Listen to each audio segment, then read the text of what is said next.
আসসালামু আলাইকুম ওরহমতুল্লাহ। প্রিয় দর্শক, আপনার যখন হঠাৎ করে অনেক বেশি টাকা পয়সার প্রয়োজন হবে, তখন আপনি সকালে ফজর নামাজের পর সূরা ইখলাস ও ইস্তেগফারের এই গোপন আমলটি করুন। ইনশাআল্লাহ আল্লাহ পাক রব্বুল আলামিন আপনাকে ফেরেশতাদের মাধ্যমে অনেক টাকা পয়সা ধন সম্পদ দিয়ে সাহায্য করবেন, যেভাবে হযরত ইয়াকুব আলাইহিস সালামকে এবং অনেক সাহাবা ইকরামদেরকে সাহায্য করেছিলেন। সম্মানিত ভিউয়ার্স, সকালে ফজর নামাজের পর সূরা ইখলাস ও ইস্তেগফারের এই আমলটি করুন। ইনশাআল্লাহ আল্লাহ পাক রব্বুল আলামিন আপনার সকল বিপদ আপদ, বালা মুসিবত, দুঃখ কষ্ট, দুশ্চিন্তা ও দারিদ্রতা দূর করে দিবেন এবং ফেরেশতাদের মাধ্যমে গায়বীভাবে অনেক টাকা পয়সা ধন সম্পদ দিয়ে সাহায্য করবেন। সুবহানাল্লাহ।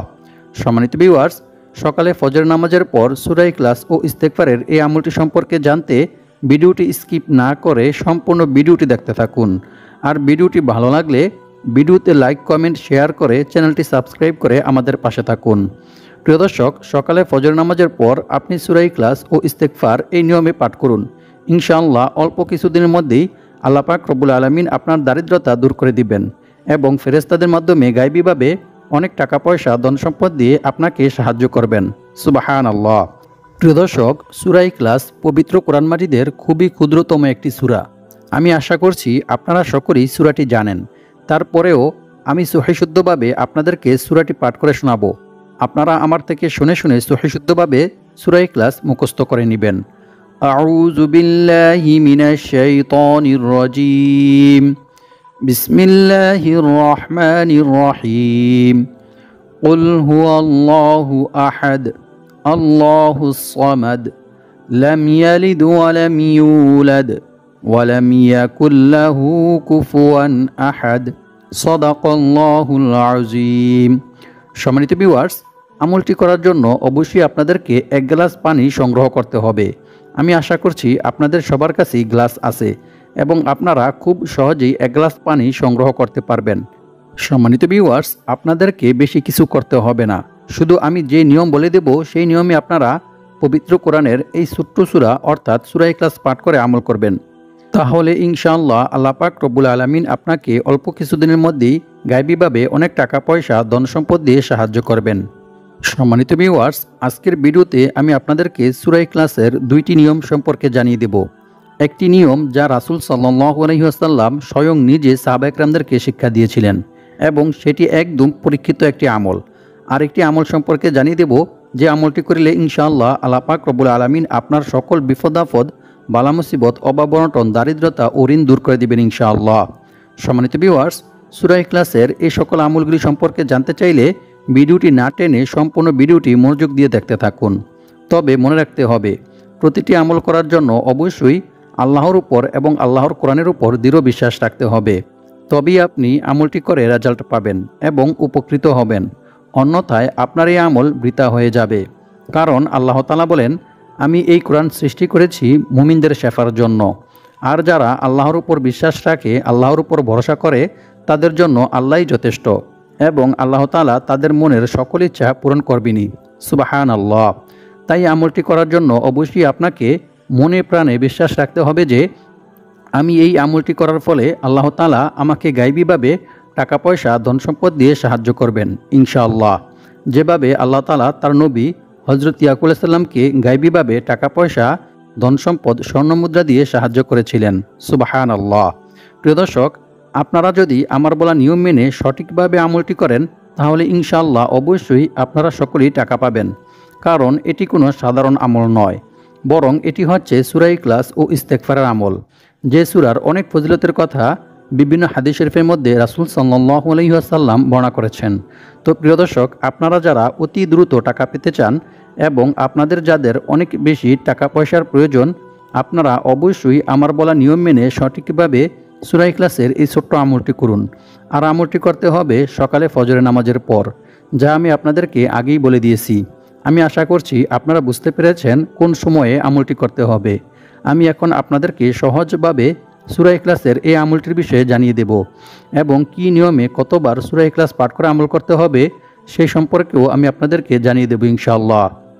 তবে সূরা ইখলাসের এই আমলটি সম্পর্কে জানার পূর্বে আপনারা যারা ভিডিওতে লাইক করেননি, আপনারা ভিডিওতে লাইক করে আমি লিখে কমেন্ট করবেন। তারপর ভিডিওটি শেয়ার করে দিয়ে চ্যানেলটি সাবস্ক্রাইব করে আমাদের পাশে থাকবেন। সম্মানিত ভিউয়ার্স, প্রথমে আমি আপনাদেরকে সূরা ইখলাস পাঠ করার কিছু গুরুত্বপূর্ণ ফজিলত ও পুরস্কার সম্পর্কে কোরআন এবং হাদিস থেকে জানিয়ে দেব। তারপর কি নিয়মে সূরা ইখলাস পাঠ করে আমল করতে হবে সেই সম্পর্কে আপনাদেরকে জানিয়ে দেব ইনশাআল্লাহ। আবু সাঈদ খুদরি রাদিয়াল্লাহু তাআলা আনহু থেকে বর্ণিত, তিনি বলেন, এক ব্যক্তি অন্য এক ব্যক্তিকে রাতে বারবার সূরা ইখলাস পাঠ করতে শুনেন। অতঃপর সকাল হলে সে ব্যক্তি রাসূল সাল্লাল্লাহু আলাইহি ওয়াসাল্লামকে এই বিষয়টি সম্পর্কে অবগত করেন। রাসূল সাল্লাল্লাহু আলাইহি ওয়াসাল্লাম একথা শুনে বললেন, ওই সত্তার শপথ যার হাতে আমার প্রাণ, অবশ্যই এই সূরা অর্থাৎ সূরা ইখলাস পবিত্র কোরআন মাজিদের 1/3 সমান। সুবহানাল্লাহ, আল্লাহু আকবার। বুখারী শরীফ হাদিস নং 5013।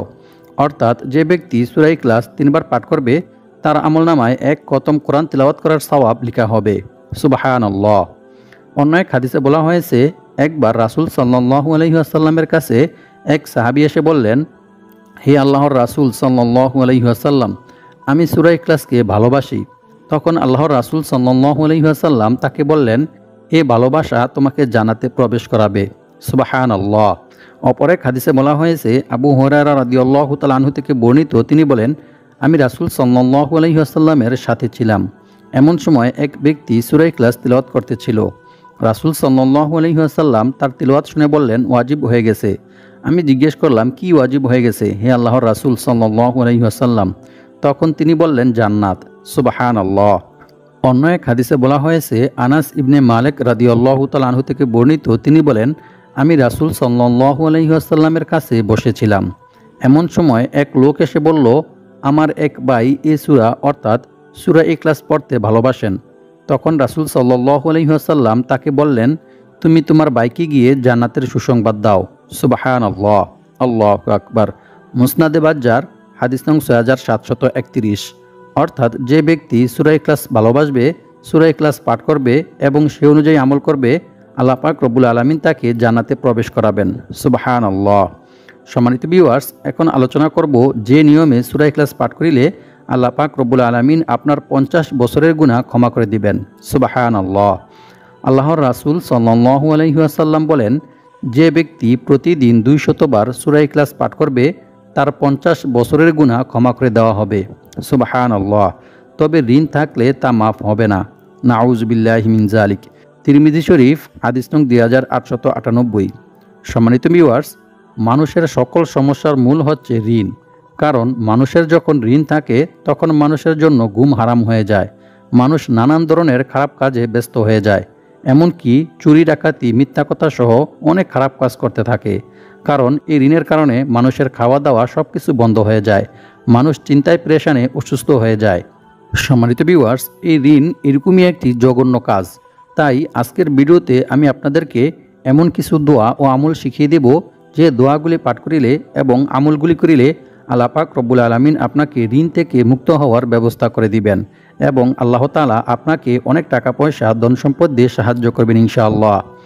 অন্য এক হাদিসে বলা হয়েছে, রাসূল সাল্লাল্লাহু আলাইহি ওয়াসাল্লাম বলেন, যে ব্যক্তি ঘুমানোর উদ্দেশ্যে বিছানায় গিয়ে ডান কাতে শুয়ে 100 বার কুল হুয়াল্লাহু আহাদ সূরা ইখলাস পাঠ করবে, কিয়ামতের দিন আল্লাহ তাআলা তাকে বলবেন, হে আমার বান্দা, তোমার ডান দিক দিয়ে তুমি জান্নাতে প্রবেশ করো।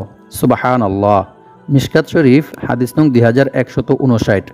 অপর এক হাদিসে বলা হয়েছে, রাসূল সাল্লাল্লাহু আলাইহি ওয়াসাল্লাম বলেন, যে ব্যক্তি কুল হুয়াল্লাহু আহাদ সূরা ইখলাস শেষ পর্যন্ত 10 বার পাঠ করবে, আল্লাহ তাআলা সেই ব্যক্তির জন্য জান্নাতে একটি মহল অর্থাৎ একটি ঘর নির্মাণ করে দিবেন।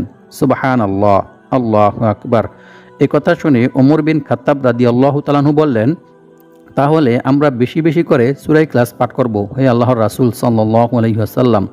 তারপর রাসূল সাল্লাল্লাহু আলাইহি ওয়াসাল্লাম বললেন, আল্লাহ তাআলাও বেশি দানশীল ও বেশি পবিত্র। সুবহানাল্লাহ।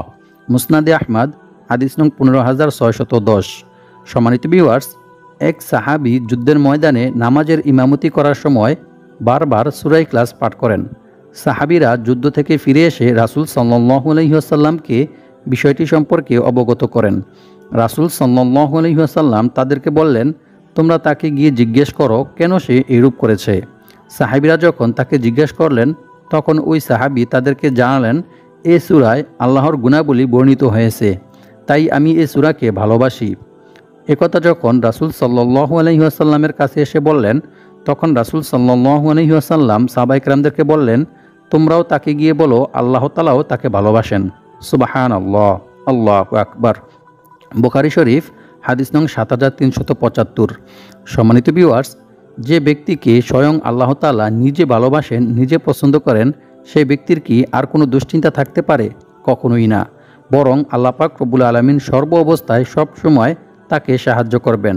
তার যা প্রয়োজন, যা কিছু দরকার আল্লাহ তাআলা তা মিটিয়ে দিবেন। সুবহানাল্লাহ। তাই আমরা যদি আল্লাহর ভালোবাসা পেতে চাই, তাহলে অবশ্যই আমাদেরকে বেশি বেশি সূরা ইখলাস তিলাওয়াত করতে হবে, সূরা ইখলাসের আমল করতে হবে এবং সূরা ইখলাসের মধ্যে আল্লাহ তাআলা যে সকল নির্দেশ দিয়েছেন সেগুলি মেনে আমাদের জীবন পরিচালনা করতে হবে। প্রিয় দর্শক, সূরা ইখলাসের এই সকল ফজিলত শুনে বুঝতেই পারতেছেন যে সূরা ইখলাস কতটা গুরুত্বপূর্ণ এবং ফজিলতপূর্ণ একটি সূরা।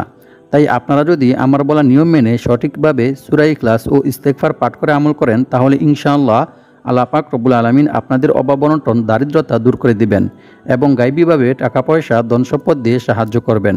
সুবহানাল্লাহ। এমনকি এক সাহাবী নিজেও সূরা ইখলাসের আমল করার ফলে কিছুদিনের মধ্যেই দারিদ্রতা থেকে মুক্ত হয়ে অনেক টাকা পয়সা ধন সম্পদের মালিক হয়ে গিয়েছিল। সুবহানাল্লাহ। প্রিয় দর্শক, কিছুক্ষণ পর আমি আপনাদেরকে সূরা ইখলাসের এই ছোট্ট নিয়মটি সম্পর্কে জানিয়ে দেব। তার আগে প্রথমে আপনাদেরকে আমলটি করার জন্য ভালোভাবে ওযু করে পাক পবিত্র হতে হবে এবং পাক পবিত্র একটি জায়গায় বসে আমলটি করতে হবে। প্রিয় দর্শক, আমলটি করার জন্য সকালে ফজরের নামাজ অবশ্যই জামাতের সহিত আদায় করতে হবে, আর মেয়েরা ঘরেই আদায় করবেন। তারপর একটা পরিষ্কার পরিচ্ছন্ন পবিত্র গ্লাস নেবেন এবং সেই গ্লাসে এক গ্লাস পরিষ্কার পবিত্র পানি নেবেন। তারপর একটি বিশেষ ইস্তেগফার পাঠ করবেন। সম্মানিত ভিউয়ার্স, প্রথমে আমরা ইস্তেগফার পাঠ করার কিছু গুরুত্বপূর্ণ ফজিলত ও পুরস্কার সম্পর্কে কোরআন এবং হাদিস থেকে জেনে নেব এবং ইস্তেগফার পাঠ করিলে যে আল্লাহ তাআলা কী পরিমাণ খুশি হয় সেই সম্পর্কেও আমরা কোরআন এবং হাদিস থেকে জেনে নেব। রাসূল সাল্লাল্লাহু আলাইহি ওয়াসাল্লাম বলেন, আল্লাহ তাআলা ওই ব্যক্তির চেহারা উজ্জ্বল করে দেন যে ব্যক্তি আমার কোনো হাদিস শুনেছে অতঃপর তা অন্যের কাছে পৌঁছে দিয়েছে। সুনানে আবু দাউদ হাদিস নং 515। সম্মানিত ভিউয়ার্স, আপনারাও যদি ভিডিওটি শুনে উপকৃত হয়ে ভিডিওটি শেয়ার করে দেন, তাহলে ইনশাআল্লাহ আপনারাও এই হাদিসের ফজিলত অর্জন করতে পারবেন। সম্মানিত ভিউয়ার্স, ইস্তেগফার পাঠ করার প্রতি গুরুত্ব দিয়ে মহান আল্লাহ তাআলা পবিত্র কোরআনের মধ্যে বলেন, ইল্লা মান তাবা ওয়া আমানা ওয়া আমিলা আমালান সালিহা ফাউলাইকা ইউবাদদিলুল্লাহু সাইয়্যাতিহিম হাসানাত ওয়া কানাল্লাহু গফুরার রহিমা। অর্থ, তবে যে ব্যক্তি তাওবা করে, ঈমান আনে এবং সৎকর্ম করে, পরিণামে আল্লাহ তাআলা তার পাপগুলোকে নেকি দ্বারা পরিবর্তন করে দেন। সুবহানাল্লাহ, আল্লাহু আকবার। আল্লাহ তাআলা অতি ক্ষমাশীল ও পরম দয়ালু। সূরা ফুরকান আয়াত নং 70। অর্থাৎ যে ব্যক্তি গুনাহ করার পর আল্লাহর ভয়ে, আল্লাহর আযাবের ভয়ে আল্লাহ তাআলার কাছে তাওবা ইস্তেগফার করে ক্ষমা প্রার্থনা করে, আল্লাহ তাআলা তার পূর্বের গুনাহগুলিকে নেকি দ্বারা পরিবর্তন করে দেন। সুবহানাল্লাহ, আল্লাহু আকবার। অন্য এক আয়াতে আল্লাহ তাআলা বলেন, আর যে ব্যক্তি আল্লাহকে ভয় করবে, আল্লাহ তাআলা তার সমস্ত সমস্যা থেকে উত্তরণের পথ বের করে দিবেন আর তাকে এমন জায়গা থেকে রিজিক দান করবেন যা সে কল্পনাও করতে পারবে না। অর্থাৎ তার ধারণার বাইরে থেকে গায়বীভাবে আল্লাহ তাআলা তার রিজিকের ব্যবস্থা করে দিবেন। সুবহানাল্লাহ। আর যে ব্যক্তি আল্লাহর উপর ভরসা করবে, তার জন্য তিনি যথেষ্ট হবেন। নিশ্চয়ই আল্লাহ তাআলা তার মনের সকল ইচ্ছা পূরণ করবেনই। সুবহানাল্লাহ। সূরা তলাক আয়াত নং 2-3। সম্মানিত ভিউয়ার্স, আল্লাহ তাআলাকে ভয় করার সর্বোত্তম মাধ্যম হচ্ছে বান্দার দ্বারা ইচ্ছায় কিংবা অনিচ্ছায় কোনো গুনাহ সংগঠিত হয়ে গেলে বান্দা যদি সাথে সাথে আল্লাহ তাআলার কাছে তাওবা ইস্তেগফার করে ক্ষমা প্রার্থনা করে, তাহলে আল্লাহ তাআলা এতে অনেক খুশি হন এবং আল্লাহ তাআলা বান্দার এই তাকওয়া, বান্দার এই আল্লাহভীতি অনেক পছন্দ করেন। রাসূল সাল্লাল্লাহু আলাইহি ওয়াসাল্লাম বলেছেন, মরুভূমিতে হারিয়ে যাওয়া উট খুঁজে পেয়ে উটের মালিক যতটা খুশি হয়, যখন কোনো গুনাহগার বান্দা আল্লাহ তাআলার কাছে তাওবা ইস্তেগফার করে ক্ষমা প্রার্থনা করে, তখন আল্লাহ তাআলা এর চাইতে বেশি খুশি হন। সুবহানাল্লাহ, আল্লাহু আকবার। সুতরাং আল্লাহ তাআলাকে ভয় করার সর্বোত্তম মাধ্যম হচ্ছে তাওবা ইস্তেগফার করা, ক্ষমা প্রার্থনা করা। এছাড়াও বেশি বেশি তাওবা ইস্তেগফার পাঠ করিলে আল্লাহ তাআলা বান্দার রিজিক বৃদ্ধি করে দেন। রাসূল সাল্লাল্লাহু আলাইহি ওয়াসাল্লাম বলেছেন, যে ব্যক্তি বেশি বেশি তাওবা ইস্তেগফার পাঠ করে, আল্লাহ তাআলা তার রিজিকের ব্যবস্থা করে দেন। সুবহানাল্লাহ, আল্লাহু আকবার। সম্মানিত ভিউয়ার্স, ইস্তেগফার পাঠ করার এরকম আরও অসংখ্য অগণিত ফজিলত রয়েছে। ইস্তেগফার পাঠ করিলে আল্লাহ তাআলা বান্দাকে অসংখ্য অগণিত পুরস্কার দান করেন। সুবহানাল্লাহ, আল্লাহু আকবার। তাই আমাদেরকে সূরা ইখলাসের এই আমলটি করার পূর্বে অবশ্যই 2টি বিশেষ ইস্তেগফার পাঠ করতে হবে। যে ইস্তেগফারগুলি পাঠ করিলে আল্লাহ তাআলা আপনাকে অনেক পুরস্কার দান করবেন এবং আল্লাহ পাক রব্বুল আলামিন গায়বীভাবে আপনাকে অনেক টাকা পয়সা ধন সম্পদ দিয়ে সাহায্য করবেন। সুবহানাল্লাহ। সম্মানিত ভিউয়ার্স, এখন আলোচনা করব গায়বীভাবে ফেরেশতাদের মাধ্যমে টাকা পয়সা ধন সম্পদ পেতে চাইলে সূরা ইখলাসের আমলটি সকালে ফজর নামাজের পর কী নিয়মে কতবার পাঠ করতে হবে। ইবনে আব্বাস রাদিয়াল্লাহু তাআলা আনহু থেকে বর্ণিত, তিনি বলেন, রাসূল সাল্লাল্লাহু আলাইহি ওয়াসাল্লাম বলেছেন, যে ব্যক্তি বেশি বেশি তাওবা ইস্তেগফার পাঠ করবে আল্লাহ তাআলা তার সকল সমস্যা থেকে উত্তরণের পথ বের করে দিবেন। তার সকল বিপদ আপদ, বালা মুসিবত, দুঃখ কষ্ট, দুশ্চিন্তা ও দারিদ্রতা দূর করে দিবেন এবং আল্লাহ পাক রব্বুল আলামিন তাকে এমন জায়গা থেকে রিজিক দান করবেন যা সে কল্পনাও করতে পারবে না। অর্থাৎ অকল্পনীয় উৎস থেকে গায়বীভাবে আল্লাহ তাআলা তার রিজিকের ব্যবস্থা করে দিবেন। সুবহানাল্লাহ, আল্লাহু আকবার। সম্মানিত ভিউয়ার্স, এছাড়াও আরও একটি বিষয় আমাদেরকে মনে রাখতে হবে, সেটি হচ্ছে বিপদ আপদ, বালা মুসিবত, দুঃখ কষ্ট, দুশ্চিন্তা, দারিদ্রতা, অভাব অনটন অর্থাৎ যে কোনো সমস্যার সময় মানুষের কাছে সাহায্য চাওয়া যাবে না, বরং আল্লাহ তাআলার কাছে সাহায্য চাইতে হবে। আল্লাহ ব্যতীত অন্য কারো কাছে নিজের সমস্যা ও অভাবের কথা বলাও যাবে না, কারণ রাসূল সাল্লাল্লাহু আলাইহি ওয়াসাল্লাম বলেছেন, অভাব ও সমস্যাগ্রস্ত কোনো ব্যক্তি যখন তার অভাব ও সমস্যার কথা মানুষের কাছে ব্যক্ত করে তখন তার সেই অভাব পূর্ণ হয় না। নাউজুবিল্লাহি মিন যালিক। পক্ষান্তরে যে ব্যক্তি তার নিজের সমস্যা ও অভাবের কথা আল্লাহ তাআলার কাছে বলে, আল্লাহ তাআলার কাছে সাহায্য চায়, আল্লাহ তাআলা অচিরেই তার অভাব ও সমস্যা দূর করে দেন। সুবহানাল্লাহ। হয় সেটা তার দ্রুত মৃত্যুর মাধ্যমে অথবা তাকে দ্রুত ধনী করার মাধ্যমে। সুবহানাল্লাহ, আল্লাহু আকবার। সুনানে আবু দাউদ হাদিস নং 1645। তাই আমাদেরকে সর্ব অবস্থায় সব সময় আল্লাহ তাআলার কাছে সাহায্য চাইতে হবে এবং আল্লাহ তাআলার নিকট বিভিন্ন আমলের মাধ্যমে দোয়া করতে হবে। তবেই আল্লাহ তাআলা আমাদের দারিদ্রতা, অভাব অনটন ও সমস্যা দূর করে দিবেন ইনশাআল্লাহ। সম্মানিত ভিউয়ার্স, এখন আমি আপনাদেরকে জানিয়ে দেব সকালে ফজর নামাজের পর সূরা ইখলাস ও ইস্তেগফারের এই আমলটি যে নিয়মে করবেন। সম্মানিত ভিউয়ার্স, আমলটি করার জন্য প্রথমে আপনাকে 2 রাকাত সালাতুল হাজত নামাজ আদায় করতে হবে। তবে আপনি সূর্য উদিত হওয়ার আগে এই নামাজ আদায় করতে পারবেন না। সূর্য উদিত হওয়ার পরে আপনাকে এই নামাজ আদায় করতে হবে। এই 2 রাকাত নফল নামাজের মধ্যে 2 সিজদার মাঝখানে যে বৈঠকটি রয়েছে সেই বৈঠকের মধ্যে আপনি একটি ইস্তেগফার পাঠ করবেন। ইস্তেগফারটি হচ্ছে, আল্লাহুম্মা গফিরলি ওয়ারহামনি ওয়াহদিনি ওয়াআফিনি ওয়ারযুকনি। এরপর আপনি সিজদার মধ্যে আল্লাহ তাআলার কাছে বিভিন্ন দোয়ার মাধ্যমে সাহায্য চাইবেন। চাইলে আপনি এই দোয়াটি পাঠ করতে পারেন। দোয়াটি হচ্ছে, আল্লাহুম্মা কফিনি বিহালালিকা আন হারামিকা ওয়া আগনিনি বিফাদলিকা আম্মান সিওয়াক। তারপর নামাজ শেষ করে আপনি আরও একটি ইস্তেগফার পাঠ করবেন। সেটি হচ্ছে, আল্লাহুম্মা গফিরলি যামবি ওয়া ওয়াসি'লি ফি দারি ওয়া বারিকলি ফি রিজকি। এই ইস্তেগফারটি পাঠ করে সাল্লাল্লাহু আলাইহি ওয়াসাল্লাম এই দুরূদ 100 বার পাঠ করবেন। এরপর আপনি 11 বার সূরা ইখলাস পাঠ করবেন। প্রত্যেকবার সূরা ইখলাস পাঠ করার পূর্বে বিসমিল্লাহির রহমানির রহিম পাঠ করে নেবেন। এরপর আপনি আপনার কাছে থাকা যে গ্লাসটি রয়েছে সেই গ্লাসের পানির মধ্যে ফু দিয়ে পানিটি আপনি পান করে নেবেন। এরপর আল্লাহ তাআলার কাছে দোয়া করবেন। দোয়ার মধ্যে আপনি আল্লাহ তাআলার কাছে যা চাইবেন ইনশাআল্লাহ আল্লাহ তাআলা আপনাকে তাই দান করবেন। আল্লাহ পাক রব্বুল আলামিন আমাদের সবাইকে সূরা ইখলাসের এই আমলটি করে দারিদ্রতা থেকে মুক্ত হয়ে অনেক টাকা পয়সার মালিক হওয়ার তৌফিক দান করুক। আমিন।